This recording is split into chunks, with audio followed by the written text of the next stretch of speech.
Hello, my name is Jarrett Tucker. I'm doing my final EDSE 474 presentation on Asperger's syndrome. Asperger's is a neurological disorder that lies on the higher end of the autism spectrum. Children who have Asperger's syndrome show difficulty in understanding social instructions with peers, parents, and teachers. What is it like to have Asperger's syndrome? Well, a lot of children who have this have difficulty fitting in and making important social connections with others. This might include their peers that they have at their school or siblings. They show a great interest in a variety of subjects, and they tend to learn every fact and the ins and out of each subject. And they become very knowledgeable in them. So a child with Asperger's who loves trains is going to learn and know every aspect of trains.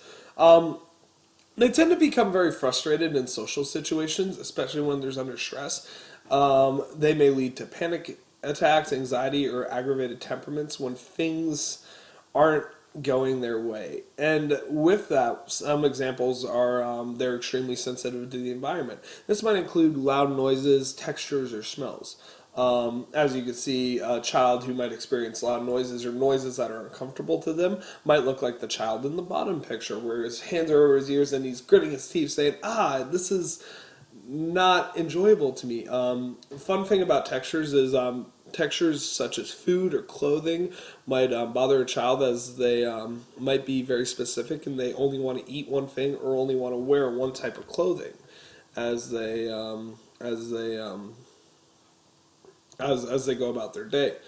And then with smells too, if there is something that is just maybe a very sweet smell or a very overwhelming smell, then it's just going to make them feel very uncomfortable in the environment. So the reason I chose Asperger's is I have a childhood friend. His name is Christopher George Hyde, and he was diagnosed with Asperger's at the age of 3. And I've known Chris since 3rd grade, and we're both friends in class and in Scouts. Chris, I remember in 3rd grade, was a very awfully bright student. He knew a lot of information and he loved to share and talk about it.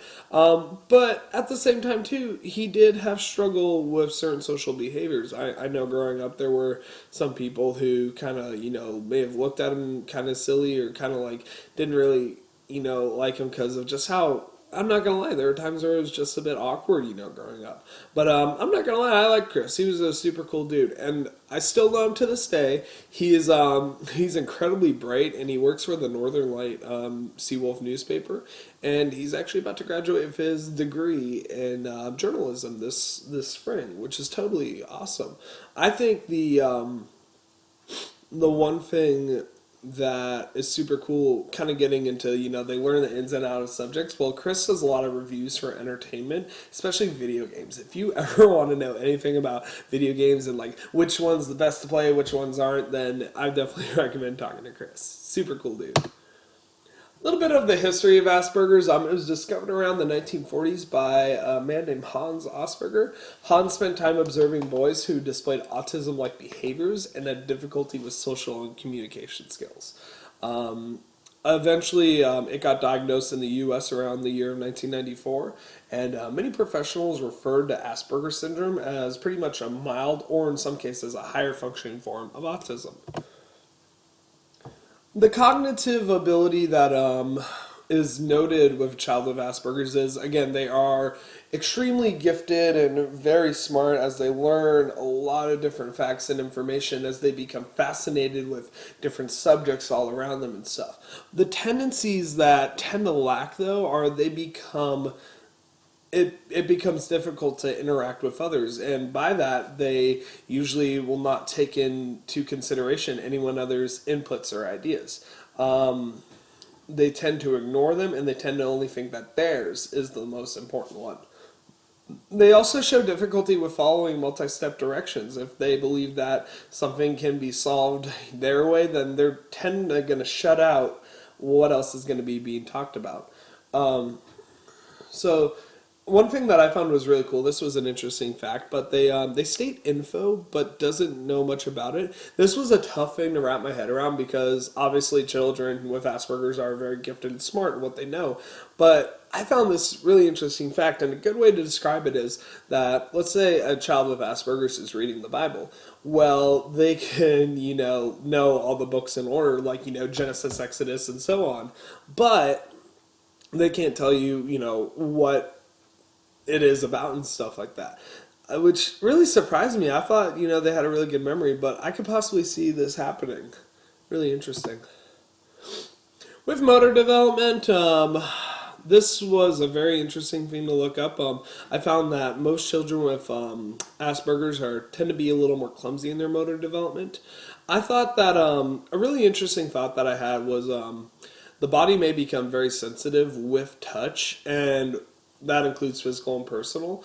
I believe with this, that's going to hinder especially their motor development. If you have a child who is very texture sensitive about maybe playing with something like Play-Doh at a young age, or just anything like that, then they're going to miss out on opportunities to build those fine motor skills. The same thing goes with, let's say, a gym class and they're doing relay races.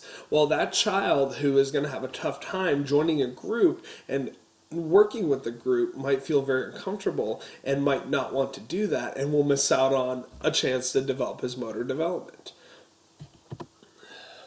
One of the biggest issues that we definitely see is social struggles with children with Asperger's.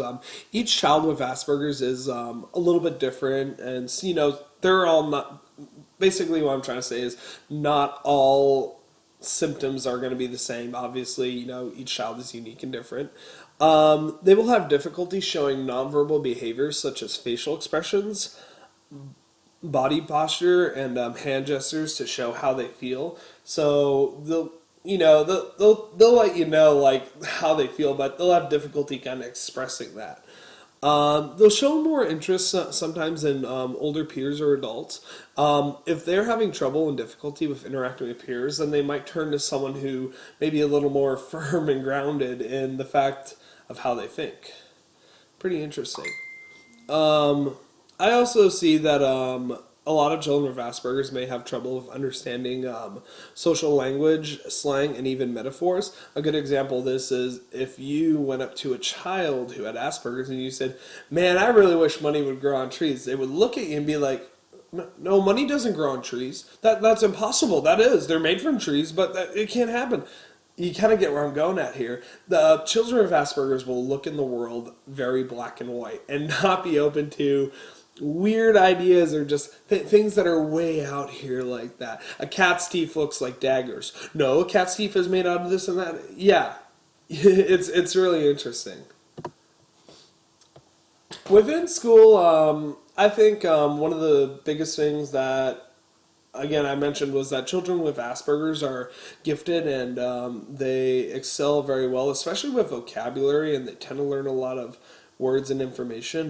They find enjoyment in reading at a very early age, as again they're gathering up all that information, what they know, and they'll tend to just do exceptionally well with just learning all sorts of different things. And with that, they'll tend to state facts and info very out loud and to those that are around them. Advice that I would give a teacher is that most children with Asperger's are viewed by others as odd or annoying. So this is extremely helpful for, especially if you see a child with Asperger's who's bullied. I would have a class meeting, sit down in the class and be like, "Hey, look, this is something that's not okay. This child obviously, has some difficulty. I'm not sorry, that sounds totally mean. This child obviously has a struggle with, certain things that are going on. So how can we help him so he doesn't have that?" Which is great because, I think it's important to inform students and peers that, children are a little bit different and, some children, have struggles with this. And that way the students know and they can find out ways how they can help them, trying to eliminate the problem of bullying.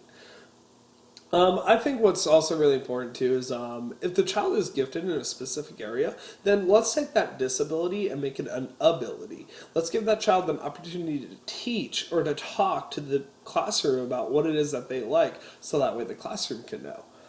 I think what's also important too is that we meet the child's individual needs. That if there is something that we know sets them off in the day, let's try our best to minimize that set off. Like if we know that our child is going to have difficulty with transitions, well then let's eliminate, not eliminate, but let's comfort that so that way he doesn't have that struggle. And with that, I think a really big part of it is definitely keeping firm routines in the classroom.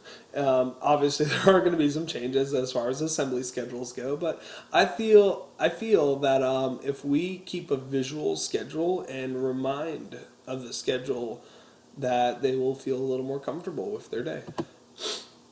So one of the coolest resources I found was a little flashback to your childhood was the PBS Kids show Arthur has an episode about a character who has Asperger's. I think what was really cool about this was I found it on Facebook and I checked it out and it literally talks about this boy with Asperger's and it's spot on. It is a really cool message about kind of interacting and first of all seeing a boy with Asperger's. I highly recommend you give it a watch. The other thing that I found was a video of an adult with Asperger's, and he laid out and talked about a lot of characteristics and his experiences with growing up with Asperger's too.